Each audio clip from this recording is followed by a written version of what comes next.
Christmas. What do you think of that? What do you think of that lovely graphic there for you, Al? I think you look good.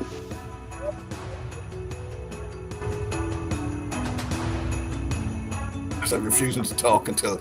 Should the hat be the other way? Because I'm not sure. Looks like the hat isn't moving.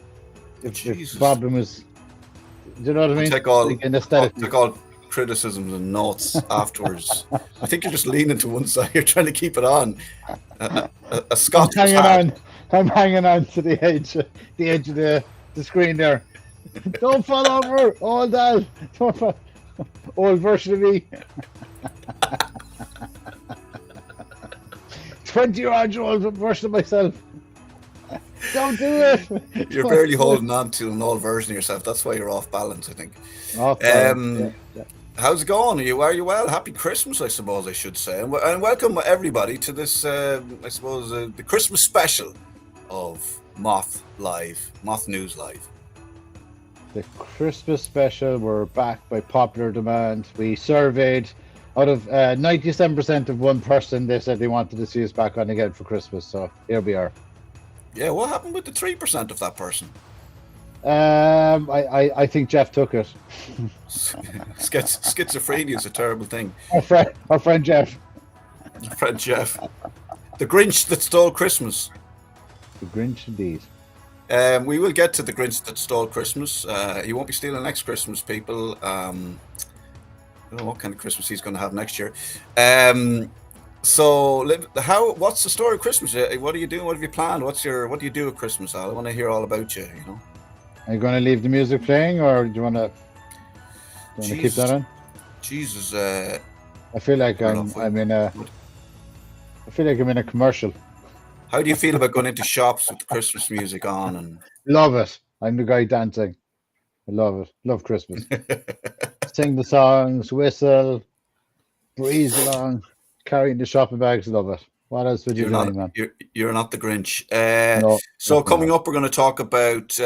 I don't know if you heard about the Norwegian football team that came out and said they're refusing to play Israel in qualifying games that they were drawn in. We're going to talk to our man on the scene, whatever. I don't know what scene. He's on some scene. He's there somewhere. He's got some news for us about that. Is it true? Is it not true? He's got a zinger, he says, and we're bringing it to you here exclusively. I'm going to say, may not be exclusive on MOTH News, and also we're going to talk to our man in Brazil, Ewan, who is who's going to talk to us about the the night before Christmas. Not a creature was stirring except the removal guys in the Israeli embassy, and we'll get to some of that stuff as well. Some interesting posts going up on what used to be Twitter, X, from people about this. Israel closed their embassy because Ireland has become an anti-Semitic cesspool, says a proud Jew. But then again, as we know, God squatted over England and took a shit and called it Ireland. Interesting thoughts. I suppose that would explain how our green and pleasant we our produce is so fertilized. What's that? We've good fertilization. Yeah, the fertilizer. It's the quality of the produce, like our vegetables, our dairy, the cattle. They love that. Like we're literally feeding off God's shit. And I always wondered why we have lovely Brussels sprouts. I'd be fairly sure you can't get better fertilizer or compost than God's shit. And he must have taken Brussels sprouts from Europe, from the European Union, from Brussels, and they were dumped in there as well with some gravy. That explains it. I get it now. The Brussels sprouts are God's will nuts.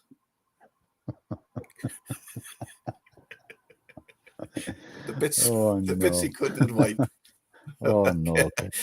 It would explain this. You just after ruining Christmas dinner, man. I mean, we got the Brussels sprouts with the cross and the garlic and the crispy bacon. Yeah. How do you make them? You just put just what you said. Yeah, just put it all into a pan and wait for it to burn. Do you parboil them or just go for it? Depends on my mood. Depends on the timing. Yeah, I like to get the Brussels sprouts chopping board, nice sharp knife, chop them up in half maybe, and then you just grab the lot then and fuck them in the bin, and then get on with eating me dinner. You give them the dogs. That's the dogs. If you can get out the bin, you can have. Actually, I don't want the dog eating them either because of farty smell. I did this. We talked about this the National Children's Hospital last week, and I sort of mocked this up a little bit just to show you how close it is to the Eye of Sauron. I mean, I think you can see on the right we have the Children's Hospital, on the left we have the Eye of Sauron, and I think it illustrates exactly the spectre of the Children's Hospital and how it hangs over us, especially at Christmas time. It's watching us forever. It's watching. It's there. I mean, like, you know, I mean, we think it's just a building, but we're not. You know, we're not paying attention. You know, it's just look at the design. Notice the sleek, narrow oval.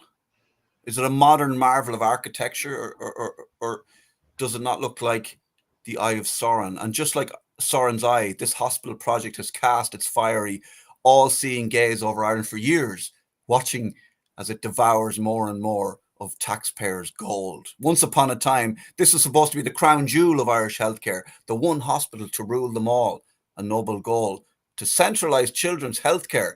I mean, brilliant in theory, but as with most epics, this has taken a dark turn. The budget started at a humble 650 million, then grew and grew and grew until suddenly, poof, it's 2.2 billion. And who knows, by the time it's finished, it could end up making Elon Musk's Mars mission costs look more like a round of pints in Temple Bar. And you could launch a rocket. You could launch a rocket to Mars on the budget of this. Literally, it looks so similar. I'm not sure which is which. Sorry, go ahead. I said it's so similar. I'm not sure which is which. I was looking at exactly trying to parse the color here. I think by the time it's done, the children it was built for will be able to travel to it using their bus pass. The free travel. Yes, exactly. I mean, maybe they'll rebrand it to the Adolescents Hospital to take care of the people that they should have taken care of when they started it, because everybody would be in puberty. Yeah, I think maybe a mental hospital, because everybody in Ireland will be so will just have lost their minds by the time it's built. You mean we haven't already?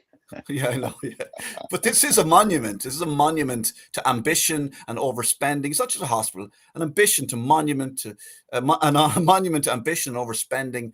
And you know, let's hope that someday it will actually open. Until then, my friends, keep your wallets close, your snarky comments sharp, and remember, the Eye of Sauron might be fiction, but its spirit clearly lives on in the National Children's Hospital. Like, so there you go. That's my bit on the National Children's Hospital.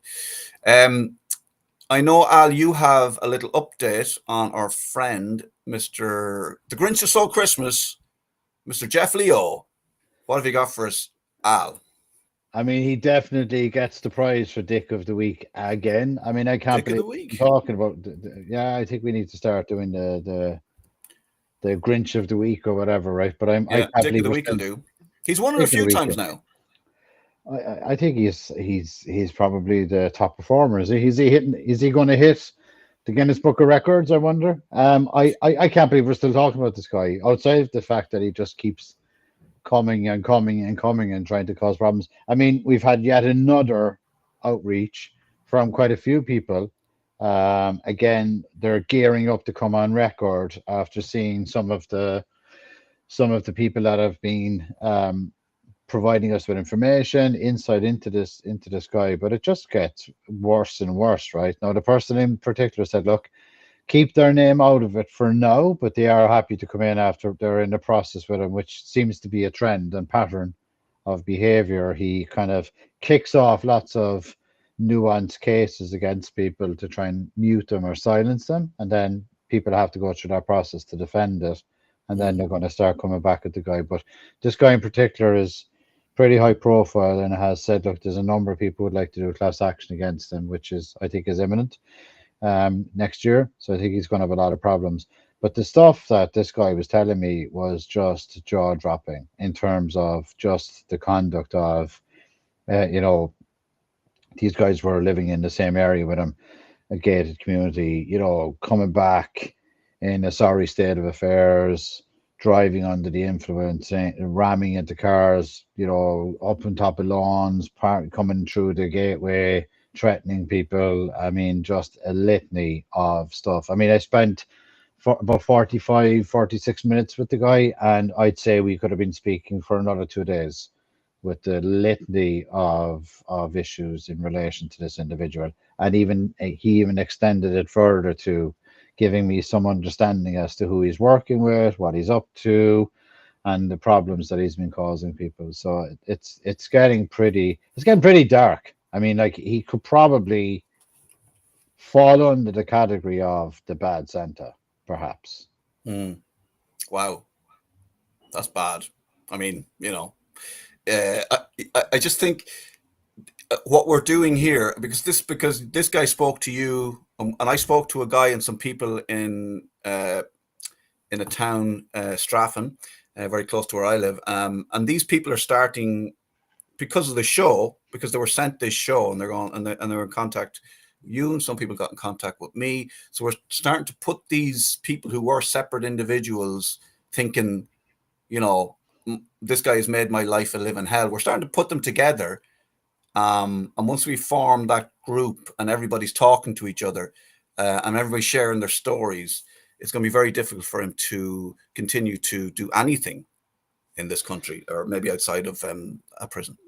Yeah, speaking with this guy, he was very articulate, came across as a very nice individual, hardworking, has a family, you know, like, solid dude, right? And, you know, he referred to him as the little creature. Like, that's literally the wording he used for about him, right? And he didn't strike me as the kind of individual that would say that about, you know, people very easily. So it was said with kind of, you know, great distress and great frustration that has been directly caused and as a result of coming into contact with this guy, you know. Yeah, Um, we have heard stories of this man literally making people's lives. Al, you've experienced it, but we've also heard from other people. He's making their lives a living hell. And if somebody thinks they can come from another country, an American especially, and make Irish people and Irish families' lives a living hell because of money, he's got another thing coming, because now he's taken on the Irish people. And, yeah, you know, you won't see nothing yet. yeah, and he's got another guy's name that's popping up a lot as well. Another guy reached out to me in relation to an approach he made about a technology, somebody else's technology, and discussing selling that and moving that to him. There seems to be another guy that works with him very closely called Peter Wise. And the two of these guys essentially have been causing quite a bit of mischief between them, you know. So there's going to be more coming out in that as well. Just, you know, in terms of like approaching people to say, hey, we've got a copy of this company that I worked with before, their code, even though it was sold to another entity. And would you be interested in working on this with me? I mean, mental stuff. Yeah, like, we're getting into real crazy. sinister stuff. Yeah, and it's for So, it's for real. yeah. So we'll keep updating more, back with more on that in January. And yeah, there's a podcast in this. There's a Netflix series in this. This guy is like, we're gonna, like, he tried to drain people. We're gonna drain this story. And we'll give the money to the Children's Hospital to be swallowed up. Listen, we're gonna get back. We'll get back to speaking of being in people's pockets and having people in your pocket. We'll get back to this story later. Have a little bit of a tech issue. So what I'm going to do is I'm going to bring Ewan in to have a little chat. I'm going to jump off. You and Ewan can chat. But before I go, the reason we have you on, Ewan, is to talk about. I mean, this is one of the more interesting tweets on X. I don't know what you call them now. Posts on X. The one about Ireland. God squatted over England, did a shit and called it Ireland, which I thought was quite good. And then you've got this kind of, I think you got this highly intelligent sort of poetry almost. No one should put up with a drunk or anti-Semitic Irishman Israel closes embassy in Ireland over anti-Semitic rhetoric. Which would you think is worse, Ewan, a drunk or an anti-Semitic Irishman? Or I mean, God forbid, both together. You know what I mean? I think they're both hilarious and important. And the more they do this, I think it's wonderful because the mask slips and more people see these Zionists for what they are, and they can't work out that it's not a good look. So what do you think of the Palestinian the label that we've been given, that we're now running with and printing T-shirts up, and you know, you give the Irish a name, a portmanteau like that, and we love it, and we don't react in the way you expect.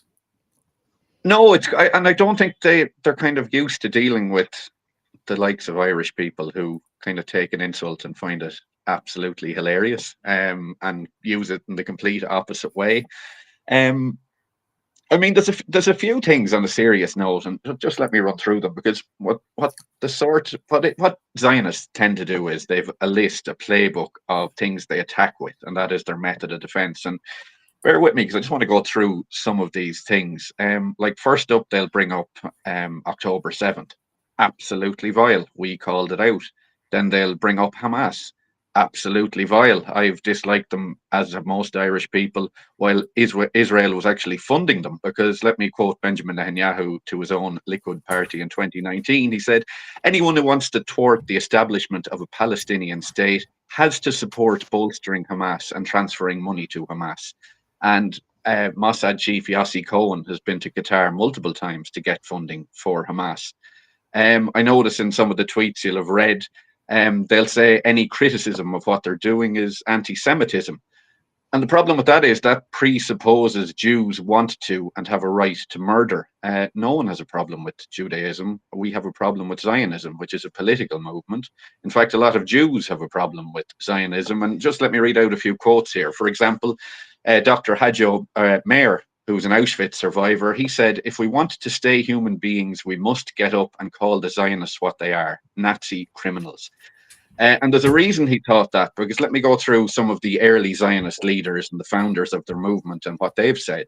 Uri V. Greenberg, he said, "Those loathsome Jews are vomited out by healthy collectives and states, not because they are Jews, but because of their Jewish repulsiveness." Joseph Haim Brenner, an accomplice of his, he said, "If the tables were turned and others were like the Jews, wouldn't we have good cause to hate them as well?" And Vladimir Jabotinsky, who was one of the early Zionist leaders, he said, "The Jewish people are very nasty. Its neighbors hate it, and they're right." So they hate Jews. We don't. I've no problem with Jews. I don't look at people's religion. I have a problem with anyone who murders someone, regardless of their religion. Then they'll move on to, we don't care what Ireland thinks. They clearly do. They'll bring up the hostages, which was atrocious, but Netanyahu went against the wishes of the hostages' families, even killed some. He attacked other countries where the hostages weren't. And 1,200 Palestinians were held hostage by Israel in detention centres before October the 7th. Then they'll move on to, well, it's self-defense. And I would argue, why are you scared of children? Why are you defending? Why would they hurt you? Why would babies? Why would infants bother you? And then lastly, they'll go through the projection and the lies. They'll talk about the babies burnt alive on October 7th. Didn't happen. That was actually something Israel did in the 80s, as admitted by an Israeli general to Palestinians. They'll talk about Hamas having human hostages. Israel actually fought in court for the right to have human hostages. They'll talk about Hamas in hospitals, and they did this thing, like there was pictures in a hospital wall, and they claimed this was proof Hamas were operating in the hospital, and it was in Arabic. And when you translated it, it was a list of surgeries for the coming week. They told us there was a perfectly kept copy of Mein Kampf in the blown out room of a child. And this thing had a collector of comics would have been proud of the pristine nature of this thing. So they'll go through this entire playbook, and the whole thing is to prevent anyone talking about or getting to the point of their mass murder of tens, if not hundreds of thousands of civilians. I mean, thanks for coming on and talking to us. And I suppose this comes off the back of, Israel decided to pull out of, close their embassy in Ireland because of all these things you just said that Ireland is and thinks of we're anti-Semitic and all that, which which we're not. We're just saying things as they are, and we're giving the facts. But the what is their end game here? Because when we were looking at Gaza initially and the atrocity, I mean, the terrible atrocities in Gaza. I mean, and we're not even talking about what was going on in the towns in the West Bank, you know, before that, where you know, where I don't know if people know this, but the lads, the black and tans, I suppose they were called, who were sort of left Northern Ireland, they went straight over to Palestine, and they used the same tactics of there's a name for it, but like basically, you know, they go from door to door, house to house, and they make sure that you don't get a good night's sleep, and they just create this sort of atmosphere of anxiety and stress, and you know, they create this terrible atmosphere, bad for mental health, terrible place to live. You know, they clear towns and then they'll move settlers in, and they've been doing that for years, and that's kind of like just going on. That's, by the way, nobody was really kind of giving out about that much. It wasn't really in the mainstream media. What's the story now with wanting bits of Egypt and then what they're doing in Syria? And like, I mean, there was a massive explosion in Syria. Like, what is their end game? Is it? I wonder, is it Netanyahu has to keep going because the only way for him is to end up like Milosevic or something if he doesn't just keep going and take over the whole world? Well, about 10 years ago, if you mentioned the idea of the Greater Israel Project, you were called a conspiracy theory. And actually, that was written about a month ago in the Jerusalem Post, no less, about their need for a Greater Israel. They've said all this. And it's funny that they point the finger at other people in terms of being fundamentalists and religious fundamentalists. No one in the Middle East is as big in terms of religious fundamentalism as Israel. I mean, Zionists literally have this theory where it's so farcical and mental. They think they need to see a red heifer, basically, is their thing. And that means so they can at last restore biblical purity needed to rebuild their sacred temple. And that will bring about the end times and the coming of the new messianic era. And these are the people America are arming. I mean, they're stone mad. I mean, if someone said that to you down in the pub, they were on the lookout for a red cow for that reason, you'd have them sectioned. So they want, I mean, we know they're going to settle in, and this is what they've always been doing, creeping, and they've always been looking for an excuse to take land. They're going to settle in Gaza. They've already said they're going to settle in the Golan Heights and move into more and more of Syria. Because this is what they do, and that is the point of the whole Greater Israel Project. They see Israel as being in 5 or 6 countries. And I mean, for years, they've been trying to drag the West into this because they need America to do their bidding. In 1946, Zionist underground forces blew up the British headquarters in Palestine in a false flag attack on the King David Hotel. And that was an attempt to frame the locals and drag the British in on their side. 1954, the Lavon affair. They had planned to blow up US and British-owned civilian targets in Egypt to blame it on the Muslim Brotherhood there. Again, so they could drag the English and British in. In 1967, they attacked the USS Liberty and tried to blame it on Muslims. And even Netanyahu admitted after 9/11 that it was great for Israel because America would now have to kill their enemies. I mean, the funny thing is, none of this is hidden. They openly admit it. They've said it over and over again. And people, I think, were scared to say it because of that whole anti-Semitic kind of trope that would be launched at you. And I think it's been used so much that people are just fed up of it now. Every day we're seeing dead children piled high and getting told we're the bad guys. And there's only so long you can do that for. And it's actually quite grim because the West should have been disgusted by that. But it's actually taken Israel to have a go at Ireland for more and more in the West to actually go, Jesus, these guys aren't great. I mean, we see what Norway think. We see what Spain think. The French are now looking at this as the kind of power of the EU and going, lads, settle down. They underestimate the Irish-American lobby in terms of US politics. Of course, the Jewish lobby there is very powerful, but they underestimate that we have our own lobby.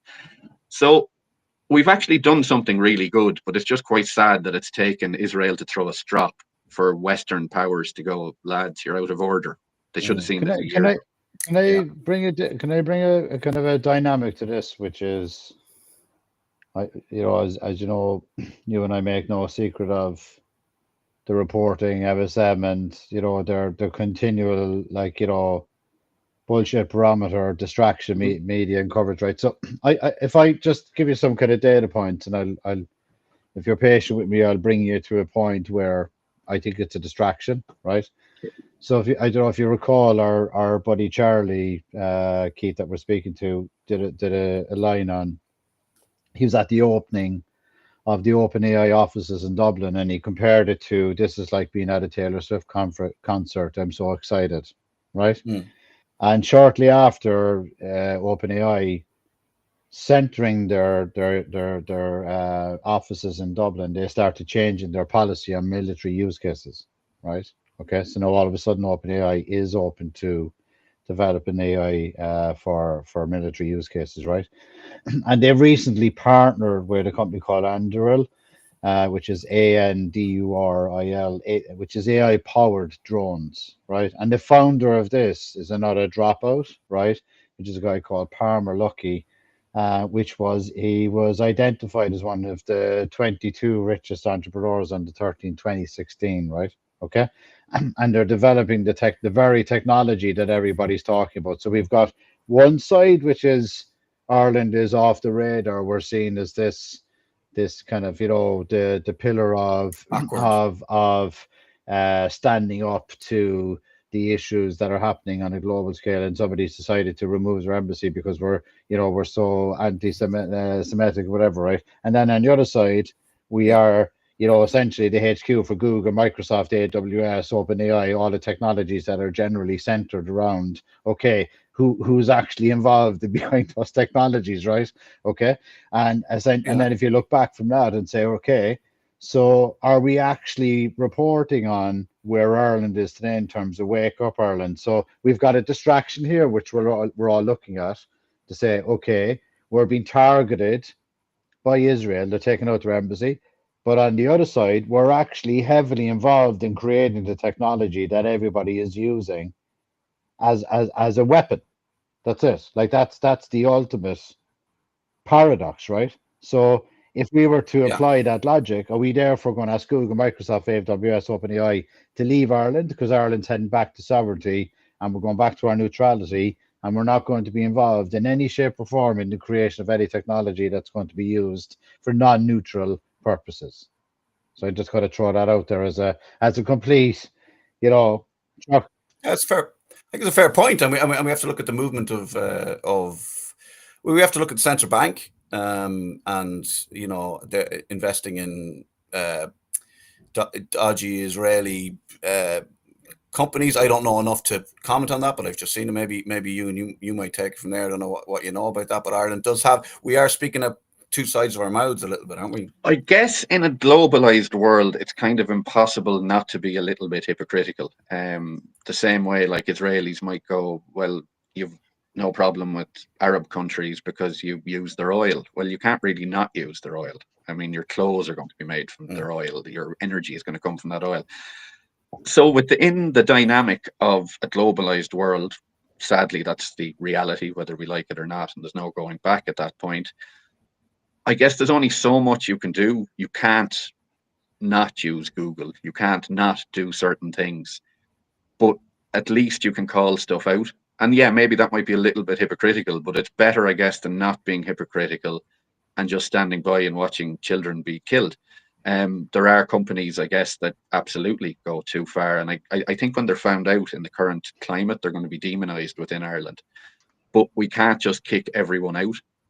So we have to use a certain level of technology, and whether we like it or not, Israel produces a certain amount of this. The same way Israel is going to use a certain amount of Irish technology, even though they despise it. It's not a certain amount, though. It's most of it. That's my point. So it's like, you get what I'm saying in terms of the paradox, and I'm not deciding either. No, it's a safe space, Al. Safe space. Everyone's opinion is exactly cool. Right. I'm just giving the information in terms of we're reporting on one significant event. But if you actually pair it back to where Ireland is today in terms of FDI, we're nowhere really, right? Our European counterparts are saying you guys are allowing technology companies to do whatever the fuck they want, right?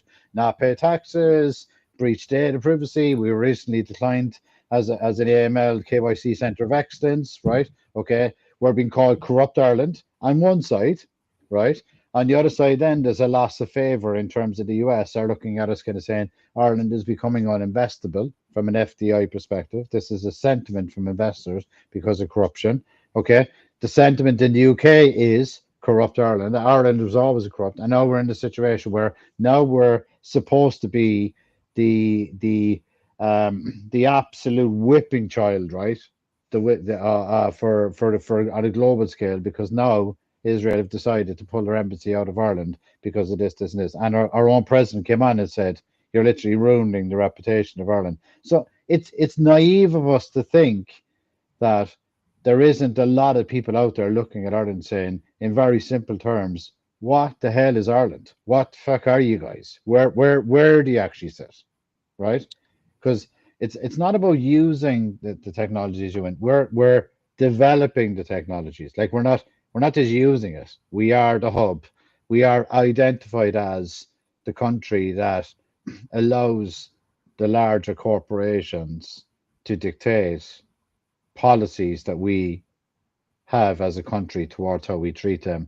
And I would level the playing field and say, okay, if we were a nation that did that collectively and we were transparent and we did it kind of universally. But we've had people on our podcast for the last couple of weeks highlighting the inequality in relation to farmers, highlighting the inequality in terms of competition law, where there's preference being given to companies if they're selected as the preferred, they get like up to 1,000% VAT discounts and rebates, right? We've had people coming on saying, Ireland is housing X amount of people from different areas, different countries, which I have no problem with, but there's obviously a clear percentage of the country abusing it. So it's not like everything is equal to all men and women, right? In Ireland at the moment, we've got a completely fucking demonstrative paradox, and it's probably at the worst it's ever been in the history of the country, right? And then we went out a couple of weeks ago and we voted back in the very government that everybody was pissing and moaning about for the last couple of years. And now they're back in power for another 4 to 5 years, whatever, right? And what I'm trying to emphasize is we've created this for a reason, because the information is not getting to the people. The people are not being represented, but nobody's actually talking about what is the actual current state in Ireland. What is actually happening in Ireland? What's happening in Ireland? Inequality. The elite circle are oppressing the very citizens that are trying to just get on with their lives, rear a family, work hard, make money, have a bit of fun. The reputation of Ireland's in fucking shatters, right? I mean, globally. I mean, look, I can say this from somebody who's traveling a lot. Like the days of walking into a place and saying you're from Ireland, we love the Irish, the Irish are great. It's changing. That attitude is changing. I'm not sure if you guys are experiencing the same issue. Is that just because we're not good at football anymore? But Al, I think I know what you're saying. I think I know what you're saying, right? I think that unfortunately, and you might agree or disagree with this, unfortunately, these things happen, and we do the "aren't we great fellas" thing, where we blast this all over the front pages, and we go on these. We have great crack with the Palestinian thing, and this is a great bit of fun, and this is gas, and we're brilliant, and all this. And actually, it's filling up columns. Is what you're saying, where we should really be talking about. There's other things going on here within that's great, and that's we should be doing that, definitely, right? Absolutely. But it should be like, yes, we're doing that, and we should be doing that, right? It shouldn't be such a like the journalists or it's great for the newspapers, maybe the mainstream media is what you're saying, that they have this to talk about, right? This big thing, and it is great, and it's bad that they are atrocities, right? But actually, it's another thing to stop us really talking about the shit that's going down within the country and who's involved. And there are big names involved in fucking ourselves, their own country up the ass financially and in other ways. And that's what you're saying. It's just another big distraction. I'm not saying it's accidental. I'm saying this as an Irish person, right? That if Ireland became organised, we have tentacles all over the globe, right? From a diaspora perspective, that actually could affect real change. If we became organised and collective and start thinking as a nation, which a lot, and became patriotic again. I'm not saying that in the paradox. I'm saying there's such a split between what is the actual identity of Ireland right now. Where are we? in the entire configuration, right? And we're just being distracted from our purpose, is my point, Keith. And I'm just throwing it out there as coming from a few facets, right? Very smart people, have great personalities, were very exportable. Having an Irish passport before was absolutely gold, right? You know, we were seen as kind of, you know, the happy-go-lucky people. We didn't really get involved in conflict. To know that is not the situation anymore. So we need to allow people that are Irish who are we just need to create a community of positivity around Ireland and get rid of the snakes and all that kind of stuff, so we can do something positive and use the people we have and maybe bring people back into the fold that feel like they don't want to do business in Ireland, they don't want to come back here, and all that kind of stuff, because it's a toxic place. Ewan, I'm going to let you have a say here, and then I got to bring in Philip on the Norwegian team and that story. I agree to a point, but I think the fact that we should be highlighting our own problems more doesn't mean we should be highlighting what we're witnessing every day in Palestine and now in Syria and Lebanon less. Absolutely, one should not be a distraction for the other, but I think there's a space for both those things to coexist. I think, like, forget the media, we know they're full of shit, but I think ordinary people absolutely should be talking about our economic issues, our inequality, our health system, our school system, our immigration, 1,000,000%. But that can coexist with seeing dead children every day and going, this is disgraceful. And while one needs fixing, I wouldn't underestimate how much us, and I don't know what we've done wrong here. This is the funny thing. We think we've done something huge on Israel. We didn't. We just said, can you stop killing children? That's all we did. And seemingly that was, I think we can underestimate how much of an impact that has had, given the strop that Israel has thrown. I know they say they don't care, but they have cared, and they've dropped the masks a lot. But yeah, 1,000,000%. I mean, we should be able to both have this conversation and highlight Israel's wrongs and talk about the mess of our own country too. 1,000,000%. Yeah. And let's not forget that there was a lot, hundreds of thousands of people within Israel just about to march before that incident that when Hamas broke out of Gaza and apparently killed some people.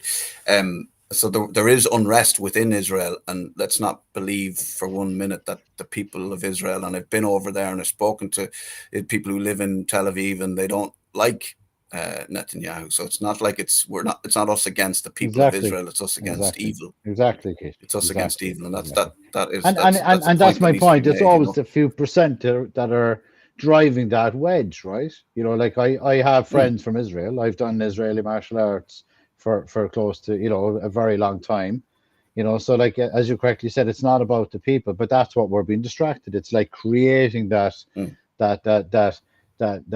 kind of hostility, right, within the people of each of the nations, as opposed to people sitting back and saying, hang on a second here, there's something really wrong with the leadership here, you know, in general, right? Well, yeah, I mean, I think it comes down to doing Milosevic on Netanyahu and just getting the man out of there so Israel can just get on with running its country, you know, properly, and maybe, you know, take a few steps back to within the original piece of land that it was given. There wasn't Britain's to give in the first place. But anyway, we'll overlook that if we can move on.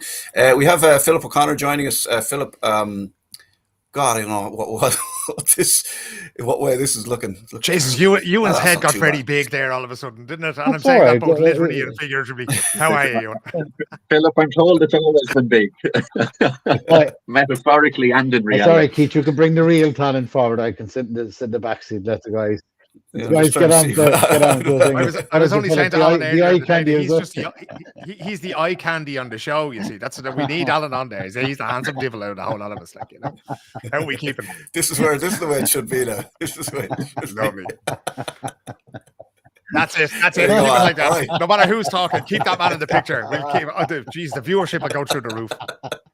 I can see the headlines now. You would MSM the John Travolta podcast, is it? The John Travolta.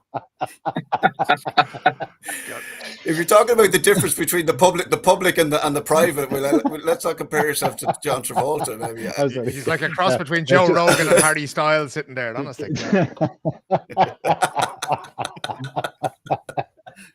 I think I remember Harry Rogan. He played for Shamrock Rovers in 50. Rogan style. Philip, tell us about this.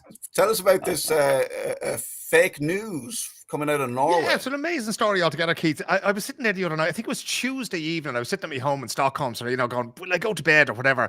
And this thing came across on social media, and it was just like a graphic with the Norwegian team with Haaland and Ødegaard and all these guys standing there, and it says Norway is to boycott its World Cup qualifiers against Israel.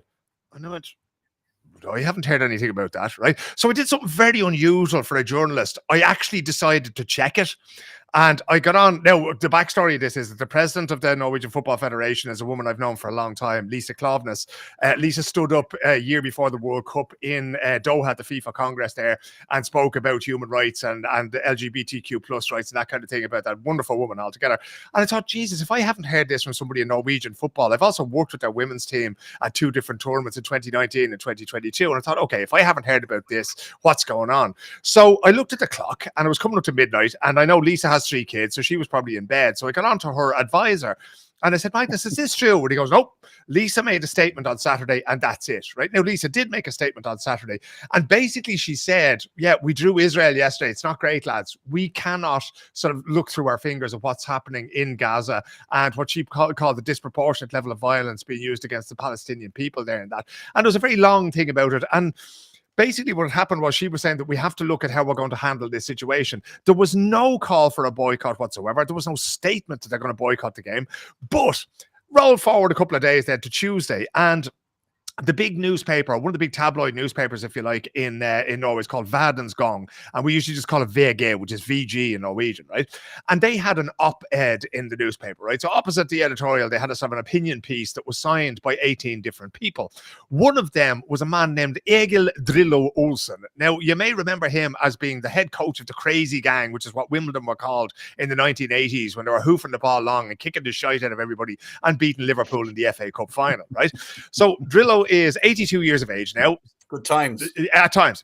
82 years of age, and he's always been a man who's been sort of, towards the sort of the sort of the left wing, if you like. He's always been very much involved in left wing politics. So he was part of that. It was published about 9 o'clock in the morning, and a half an hour later, I got one of these notices, the push notices you get in your phone, saying that, oh Jesus, no, I didn't actually call for a boycott of Israel at all. I called for FIFA to be the ones to boycott it. And again, that's the stance of the Norwegian Football Federation themselves. They want FIFA to process this case that's in front of them, saying, is Israel going to be allowed to play these games or not? If we cast our minds back to the invasion of Russia, it literally took 2 red seconds for Russia to be kicked out of absolutely everything, every sporting event. Cast your mind back to the Paris Olympics. They were Olympic athletes of Russia. They weren't allowed to compete under their own flag. Russian athletes who won a gold medal didn't get to hear their own anthem. Instead, they got to hear some Olympic kind of a thing, if they got to hear anything at all, So as I say, I reached out, and the Norwegian Football Federation told me no. And I wrote on social media, actually, this is not happening. There's no boycott whatsoever. Now, what is it? Was it Winston Churchill who said about the lie being halfway around the world before the truth got its pants on? The Norwegians are still searching for their trousers on the floor. And this thing is just so big. It's incredible. So I've seen it on various different British media outlets, and literally everybody has been onto it. I know our good friend Joe Brolly has tweeted about it. Tig Hickey, who's been very pro-Palestinian pretty much since the 7th of October. Everybody was tweeting about it. And it seems to me that nobody wants to roll back on it, because everybody wants to believe that this is true. Everybody wants to believe that finally Israel will be held to the same standards as Russia. But unfortunately, at the moment, that's not the case. There's no story here at all. Wow. My God. So I mean, so it's somebody said something. Yeah. Chinese whispers. Yeah. So what happened was, and just ran with it. And who cares about the truth? This is the thing. So what I think happened was that some people put 2 and 2 together and got Israel being boycotted by Norway, right? So I think that op-ed thing started something, and this is an era where everything pops up on Google Translate, right? So people have alerts set in their phone, and if the word Israel, which is spelled the same in Swedish and Norwegian as it is in English, if that pops up, you're going to get something. And then you run something through Google Translate and you see that it's Egil Drillo Olsen, who used to coach the team in 2013, and he's part of an op-ed that says Israel should be boycotted. And then you go to the National Federation's website and you find the president's statement. Now, I translated that statement and I put it out on Twitter just to show people that there's nothing in it. So it's translated in English there on my Twitter feed for anybody who wants to see it, or X, I believe I'm supposed to call it now, Keith, But so I put it all out there just to show people. No. So Lisa was very fortunate. And again, Lisa Klovnes is a qualified lawyer. She doesn't say anything without having weighed every single word very, very carefully. Again, if you're going to stand up in front of the FIFA Congress, you better know what you're talking about. She has no problem sticking her head above the parapet, but when she does so in the most correct manner. And I've since said to the Norwegian FA, does Lisa want to speak to me? And they went, no, because of the fact that, the whole thing there, and there's a graphic there just come up on the screen there, and you can see the Palestinian flag in the background. It's a very powerful image altogether. Now, there are those who would say that Norway hasn't qualified for the finals of a major tournament since Euro 2020. We all remember the aberration that was the game against Ireland in 1994, were the worst World Cup football games ever played. And indeed, they did very well in 1998 in France again. They were quite highly ranked in round about 2011, if I remember rightly, but they've fallen off the cliff. Nowadays, though, they happen to have one of the best strikers in the world in Erling Braut Haaland, and they have Martin Odegaard, who's a fantastic playmaker for Arsenal. Now, the rest of the team is not great. Central defence, there's a good mate of mine, Stefan Strandberg, who only recently retired. He was 35, and he may as well have had his knees in his pockets because that's about how mobile they were. And he was playing up until very, very recently, So there is the chance that, given the group they're in, I think they'll be in with either Germany or France or Italy or one of those really, really top teams. Going to be very difficult for them to qualify. But at the same time, and again, you kind of have to tie it into the story that you were previously speaking about in terms of Israel and the embassy in Ireland being closed and that kind of thing. Norway, Spain, and Ireland are three of the only countries in the European Union who recognise the Palestinian state.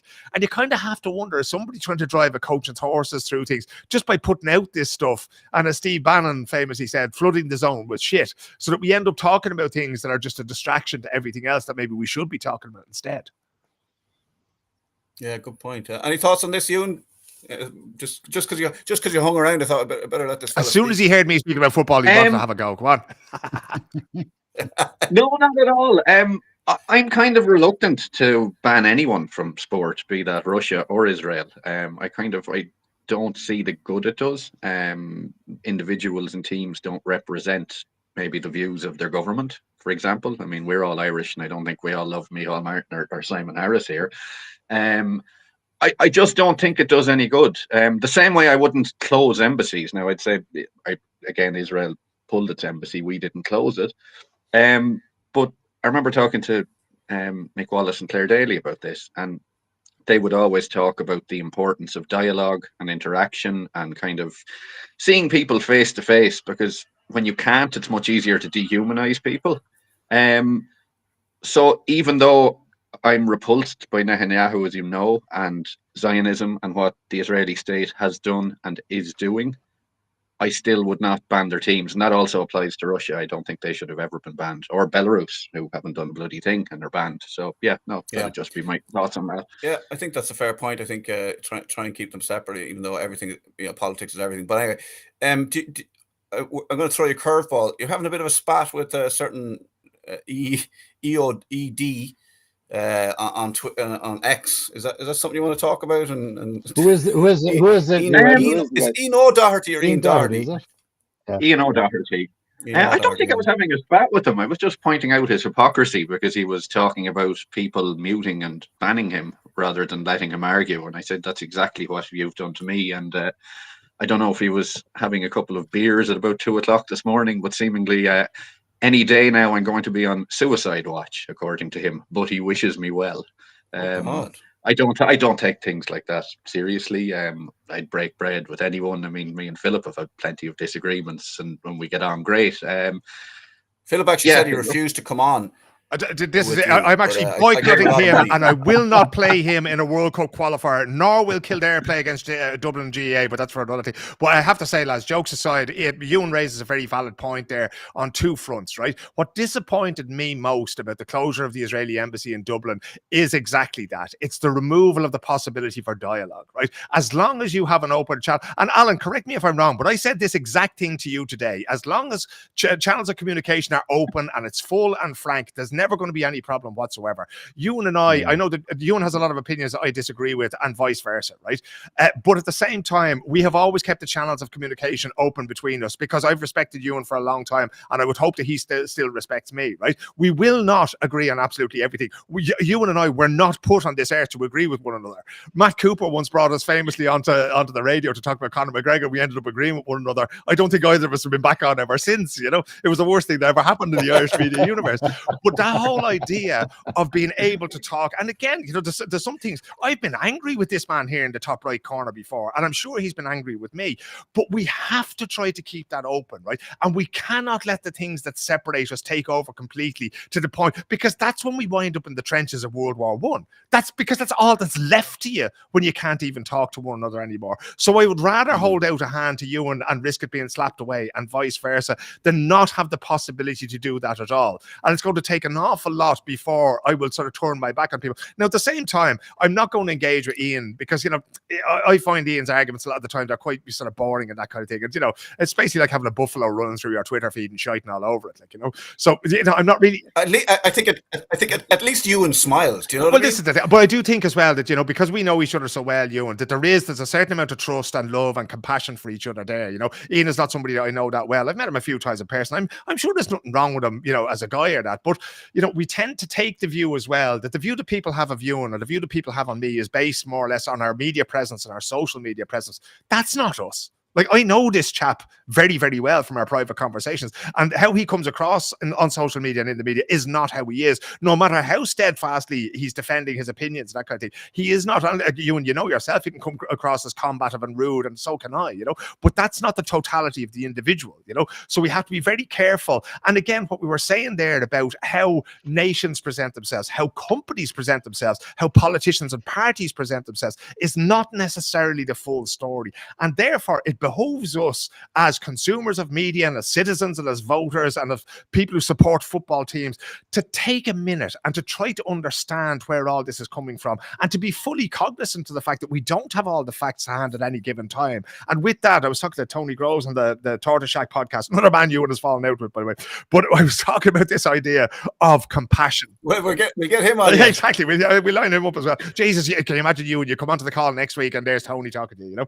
But we were talking the other day just about the subject of compassion. And I think that that's really where we have to come back to. And indeed, a lot of the things that we've been talking about, or that you were talking about before I came on, lads, was to do with this thing of who do we really want to be as a nation and as people and as entrepreneurs and as football supporters and as citizens, you know? And that's really the kind of conversation that we need to be having, because I'm not sure we all want the world the way it is now, but what do we want to replace it with? What's that going to look like? I think once we start having those conversations, then you'll get the kind of activism that Alan was talking about a little bit earlier on.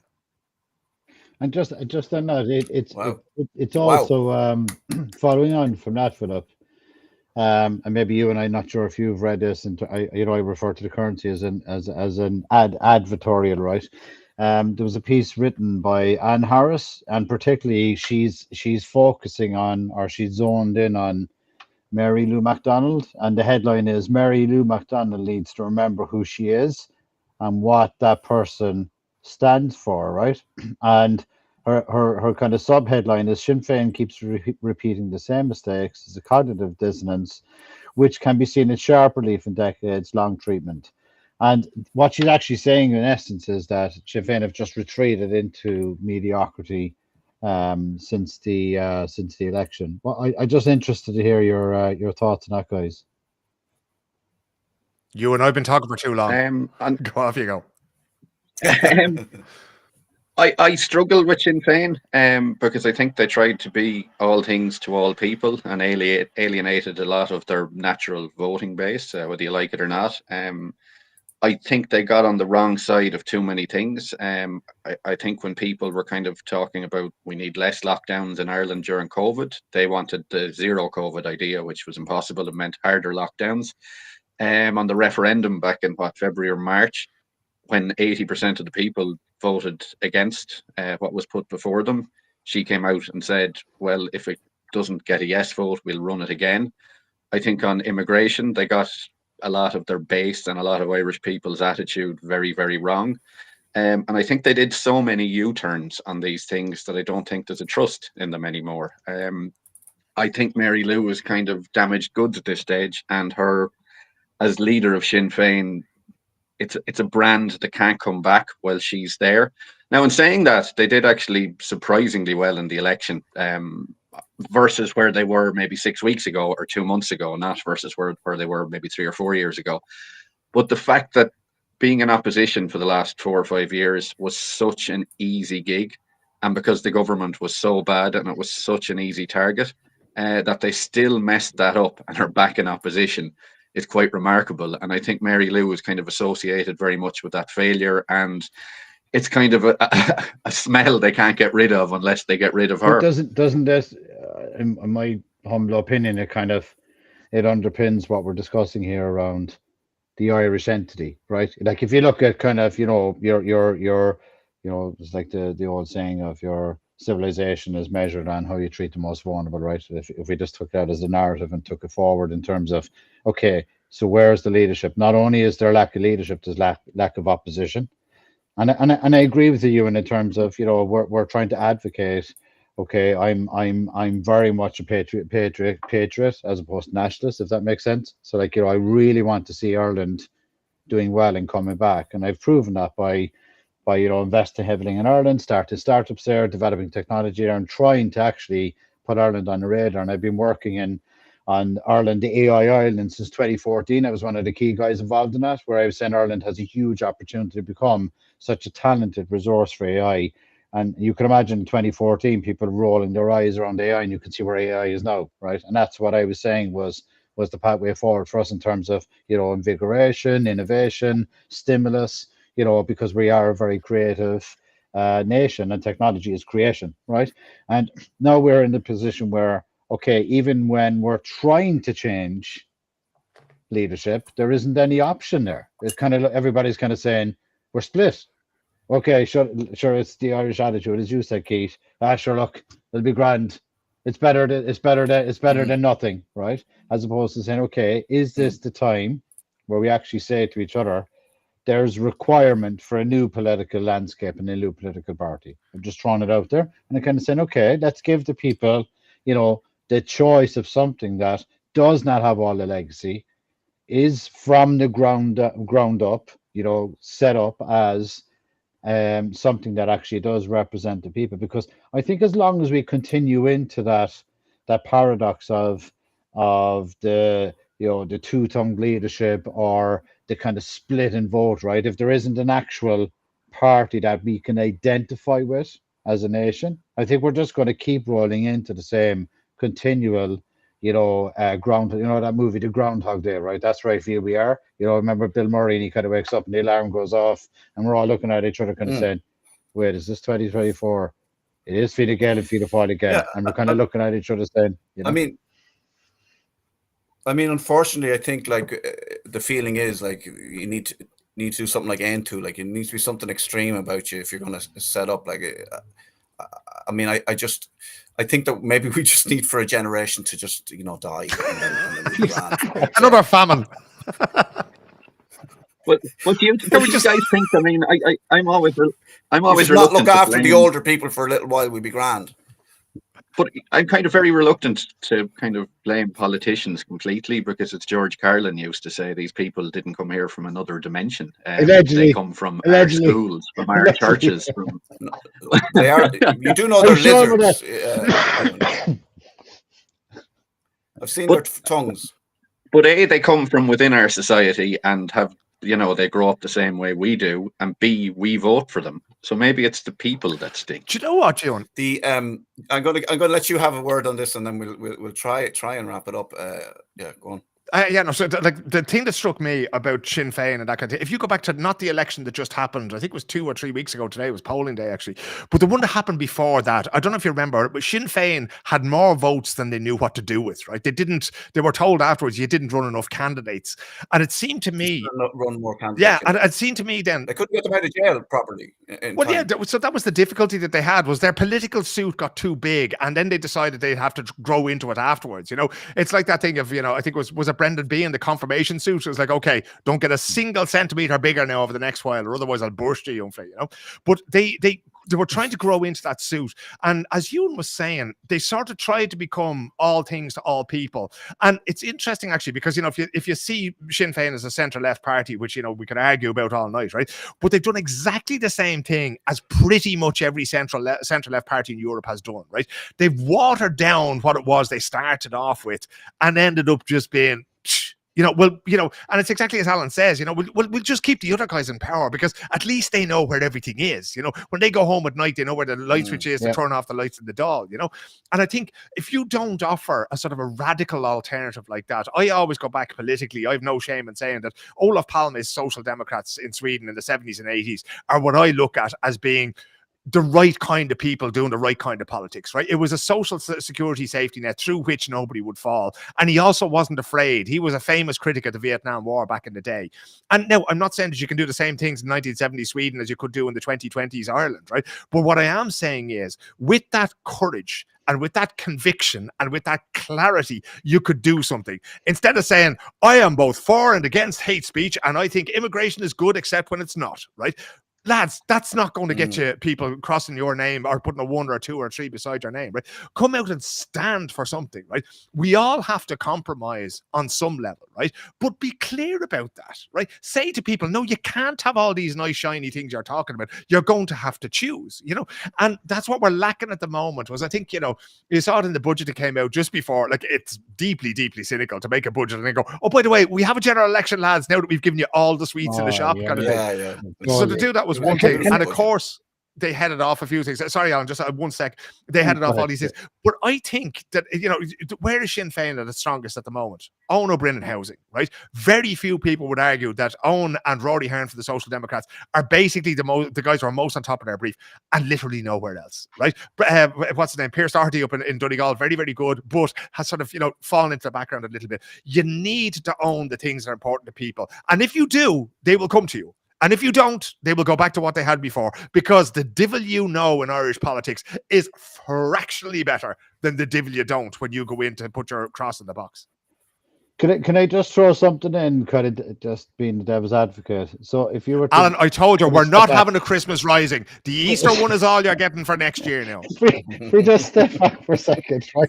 We're not even sure that's going to happen. One step removed from Michael Collins, right? But if we step back for a second and just say, okay, back to your point, Ewan, where it is are the people the problem? I take that at its merits, and I just give a bit of an objective to that, right? Which is, there was still 19% of people voted for a party, wrongly, rightly, regardless of what we think of them or approve or disapprove. And if this was in a normal situation in another country, you would have political leaders that would identify to say, yes, but this party, regardless of what happened in the past, from today, there's a significant amount of people in the Irish population that have voted for this party, and they should be represented in the government in some shape or form. I just thrown it out there as if we were living in a perfect world, in a perfect planet, where the political leaders could be political negotiators. And by the way, I do put it on their doorstep, because wrongly or rightly, an embassy, and I agree with your point, Philip, an embassy pulling out of a country and discontinuing, dialogue is a representation of the leadership and its inability to be able to negotiate. That's my opinion on it. That if we were running a business this way, where you fell out with your stakeholders and you could not get them into a room together to negotiate in some way, where we're living in a new era of dialogue, right? That the only answer was to pull something out of a country and move away politically, right? I think that's a massive failure for everybody involved. Massive failure, right? That the government in place could negotiate. And I also think it's a massive failure for the people of the country that they were not able to get in a room together. And I'm speaking to everybody here. I'm not pinpointing anybody, that they could not get into a room together and negotiate some configuration where a demonstrative percentage of the population were represented in the government going forward. That's my feeling on it. Ewan, quickly. Well, there's 2 things on that actually as well, and I don't disagree, but I think 2 of the problems is, and I'm pro the idea of the EU, but I dislike what the EU has become, and I think it has too much power. So I think we overstate the power Dáil has when it comes to big decisions that influence people. I think Europe is a much better reflection of that, and we don't seem to care a whole lot. Also, and this goes against every libertarian bone in my body, but voter turnout is such an issue, and if a government can disenfranchise so many people who stay away from the polls so easily, that's also a massive issue in terms of them representing society. And I don't know if voting should be mandatory. I don't know if you kind of lose certain rights if you don't vote. I'm here in Brazil, and if you don't vote, you lose your passport. I don't know if that's the right thing to do because I don't like government overreach, but there is certainly a problem where 40%, 50% of the country can be so turned off politics, and those that vote the government just turn up. And I think that's a big advantage both Fianna Fáil and Fine Gael have, because their voters always turn up, whereas a lot of people just don't bother. Yeah, that's a good point. I think it's not a bad idea. I think voting is a privilege and it should be treated as such. Philip, you're saying I can't have a revolution today. Is that just like, are you spoiling my Christmas? You're the great son today. Not today. I'm Stephen's Day at the earliest, right? I've fucking shopping to do. The amount of lads that be hung over on Stephen's Day. That's what'll make it so easy. Geez, the GPO will be. I'll just sneak in the back door. Now, they're all in all. Thanks, lads. Listen, just to anybody who suggested that the only reason we talked about Mary Lou McDonald and the journalist Anne Harris was to do something about the gender balance on this conversation. That's a terrible thing to say, and not true at all. We genuinely wanted to talk about these people, but middle-aged men ranting on a podcast is the new title of the. Are you assuming pronouns here? Who's been alleged? Oh, yes. Thank you. Thank you. Keith. Literally saved the day. Right, the shopping is cancelled, Ewan. We're having another 4-hour discussion about this. Come on. Yeah, you can join us in it's the after MOTH, which is just presented by Ewan. So, Keith, what you can do is you can slice in some of the previous podcast where we do have a representation from just put in pictures of random women, just sort of like, and we can move their mouths with AI. You could do something. Keith is now looking at the stream deck, and you're just going to see a woman just go across the bottom of the screen there every now and again. Just give a thumbs up every time Ewan is speaking. That'd be. I think we need to put the picture of Mary Lou up again. Mary Lou, come and save us. Right there for a while. Thanks, lads. Happy Christmas, and we'll talk to you again. And what's Christmas like in Brazil? Pretty non-existent. They have a big celebration. Well, they don't. They have dinner on the night of the 24th, lays around on the 25th, and go back to work on the 26th. So it's kind of midsummer. There's very few decorations. You kind of bypass it. Cool. Perfect. Love it. Thanks very much, Ewan. We'll talk to you soon, and thank you very much, Philip. What's there's definitely Christmas in what country? I'm in Sweden. I'm in Stockholm, and it's pitch black outside. Scandinavian area. And basically everybody's going to be eating raw fish now for Christmas Eve. There'll be loads of raw fish, which is lovely. You get used to it. 25 years, I'm finally used to it now. But it's very cold, very dark. Not that tinned herring, not that tinned. Not the herring. sewer swimming. No, because that's actually classified as a chemical weapon. You're not allowed to bring it on a plane because it smells so bad.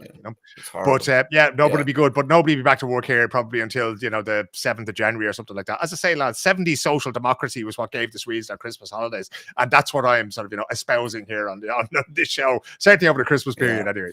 Look, brilliant. Well done.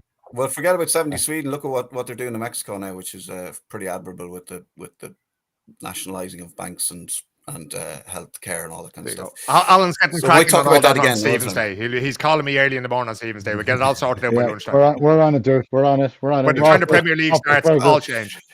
Raw fish baguettes. Thanks very much. Take it easy, buddy. Thanks very much, Philip. Thanks, dude. Take it easy. Good luck. And Ewan is gone there as well. Thanks, Al. Dude. Interesting conversation. We didn't. Do you want to briefly chat about your pal? We didn't get to it. Or are you happy to hold it over? Charlie, your pal. Yeah, we'll hold it over. Don't worry. Yeah, we'll hold it over. This is to come in early January. Nothing to see here. We might do a special show and we might do a special episode on Charlie and invite him on too. On just him, yeah. We'll definitely get the gender balance right with that. See ya. Have a great day, and thanks for viewing as always. And do get in touch if you have a story and you think we could platform it. We will if it's true, because this is about the truth, and I'm reading between the lines, so you don't have to. Take it easy. Have a great year, and week, and we'll see you in 2025. Look.